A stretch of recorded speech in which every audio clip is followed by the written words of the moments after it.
जाती है, सब आते हैं और बड़े मजे में आते हैं, उसको थोड़ा सा तोड़ते, छज्जे को हिलाते हैं और है ना फोटो खींचते हैं। उसके बाद है ना 4 दिन बाद है ना उससे पैसों की सेटिंग हो जाती है उनकी सबकी, और फिर लेकर के दोबारा से वो बन जाती है और वो है ना वो 3 की जगह भी 5वीं मंजिल वही बन जाती है। और उसके बाद बड़े मजे में कहते हैं जी है ना हमने तो तोड़ दी थी, कोर्ट को एक है ना वो चीज दिखा देते हैं। आप हमारे देखो, आप तो है ना इसकी चांदनी महल की बात कर रहे हो, वो तो हमारा पुनर्वास इलाका है, सारा पास इलाके हैं सारे, आश्रम हरिनगर आश्रम सब में देखो जी टोटल में बिल्डिंग बन रही है और रोज टूटती है और रोज जो है ना काम हो जाता है और रोज दोबारा 5 मंजिल बन जाता है। आप वहाँ के प्रेसिडेंट हैं? प्रेसिडेंट है जी जी। मैं ये जानना चाहता हूँ, जो 5वीं मंजिल बनवाता है, जो 5वीं मंजिल पैसे देता है, जो पैसे देने के बाद जो उसमें रहता है वो कितना दोषी है, मैं ये भी जानना चाहता हूँ। लेकिन मैं उस पहले वाले सवाल को कमजोर नहीं, आप उसी पूरा साहब भी वहीं रहते हैं, आप भी वहीं रहते हैं, मैं आता हूँ और ये कहा गया था वो रिपोर्ट आएगी और एक सर्वे हुआ था, अगर मैं सही हूं तो एक सर्वे भी हुआ था, उसमें ये कहा गया था। जी बोरा साहब बोलना चाहेंगे, उसके बाद मैं आऊंगा।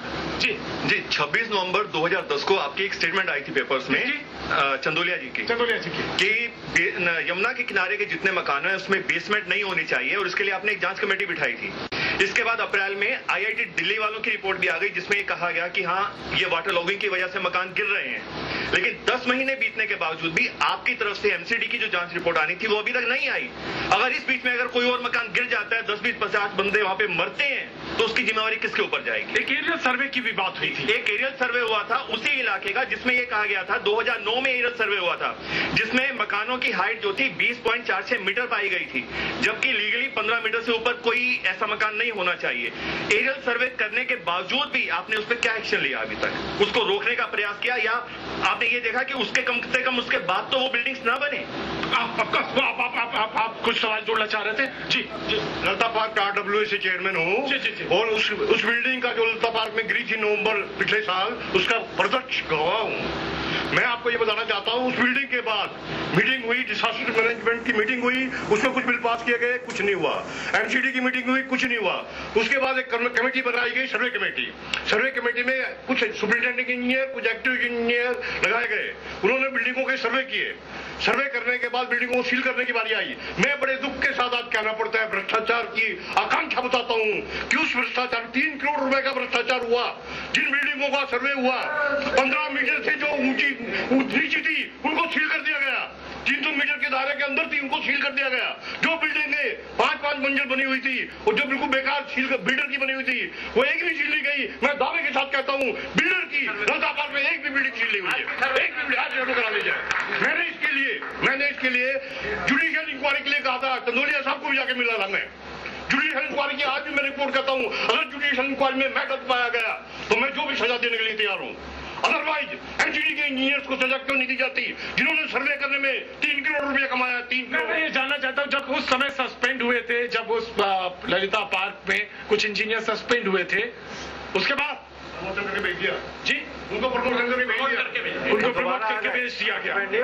जी उनको प्रमोट करके जी उनका प्रमोशन कर दिया गया, उनका प्रमोशन कर दिया। ये है कि जो लोग आपके पास आते हैं और प्रेशर डालते हैं आपके ऊपर कि चंदोलिया जी आपने तो कहा था चुनाव जीतने के बाद जो मैं जो कहूंगा वो सब आप करेंगे, तो ये वो कुछ लोग भी हैं, मैं आपको माफ करिएगा अंकल, उसमें बहुत सारे वो लोग भी शामिल हैं, हम भी हैं उसमें, जो अपनी मंजिल बढ़ाना चाहते हैं, अपने अवेटेड है नहीं है।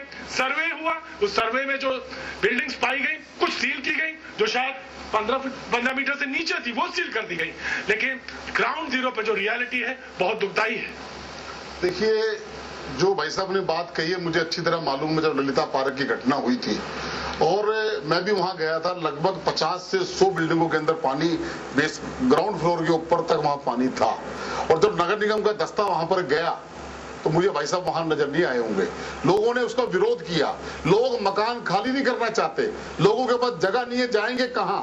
उन्होंने कहा कि हम कहां जाएं, एक आदमी भी बर्जर हो चुके हैं। MCD खुद ये कहती है कि वो खतरनाक है और इवन देखा जाए तो MCD का सिटी जोन या शादरा साइड देखो ये है जितना पहाड़गंज एरिया हो गया, इस सिटी जोन में कम से कम 271 ऐसी इमारतें हैं जो बहुत जर्जर हो चुकी हैं और कभी भी ये जान माल इसकी हानि हो सकती है। खुद ये प्रशासन इस बात को अच्छी तरह जानता है, लेकिन कोई एहतियात नहीं बरती जाती है। इससे पहले जो 10 महीने पहले हादसा हुआ ललिता पार्क में, वहां पर कम से कम 70 से 71 लोगों की मृत्यु हुई। जांच के मामले में क्या हुआ, एक विजिलेंस ऑफिसर आए, उनको बोला कि ये देखा जाए कि यहाँ पर जितने भी है बिल्डिंग है उनको परखे कि मजबूत है या नहीं। उसके बाद उनका क्या हुआ, पर ये किसी को कुछ पता नहीं। प्रशासन सिर्फ सोई हुई है, ये बताती नहीं कि उन्हें करना क्या है, और बस उनका तबादला कर दिया जाता है बाद में प्रमोट करके उन्हें। जी एक सवाल ये है कि दूसरा हिस्सा ये है कि जिन लोगों को वहां से उनको वहां से उठाना चाहिए, तो क्या जिनकी जिम्मेदारी है उठाने के लिए वो एंटिसिपेट ही कर रहे हैं कि भाई ये बिल्डिंगें आएंगी, इतने आदमी आए, इनके लिए कोई ना कोई जगह चाहिए, छोटी से छोटी जगह चाहिए, तभी तो वो शिफ्ट करेगा। आपकी बात नहीं कर रहा है, आपका सब पसंद मैं आपकी बात रखता हूँ, लेकिन क्या चंदोलिया जी आपके पास कोई प्लान है इस तरह का कि जो लोग हैं उनको जब वहां से हर स्वागत है, और आपको मालूम है इस आखिरी क्षण में, बिल्कुल आखिरी में सवाल क्या है, ऑफकोर्स मैं आपसे जरूर पूछ लूंगा, लेकिन मुझे अंसारी साहब के पास जाना है, लेकिन जी प्लीज। देखिए उनका जो काम है, सवाल जो है बहुत मूल का सवाल, बहुत मूल का सवाल, लेकिन एक सवाल पूछना चाह रही थी।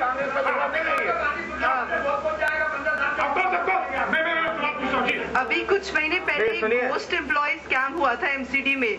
जब इतने मेंबर्स फेक है तो काम कौन कर रहा है सर? मतलब आप सैलरी दे रहे हैं 800 लोगों को, फेक मेंबर्स को, काम कौन कर रहा है? एक भी व्यक्ति अगर घोस्ट एम्प्लॉय सिद्ध हो जाए तो उसी समय राजनीति से इस्तीफा दे दूंगा। एक व्यक्ति नहीं सर, में कुछ नहीं, यह केवल एक भी सिंगल एक भी मैं बताना चाहता हूँ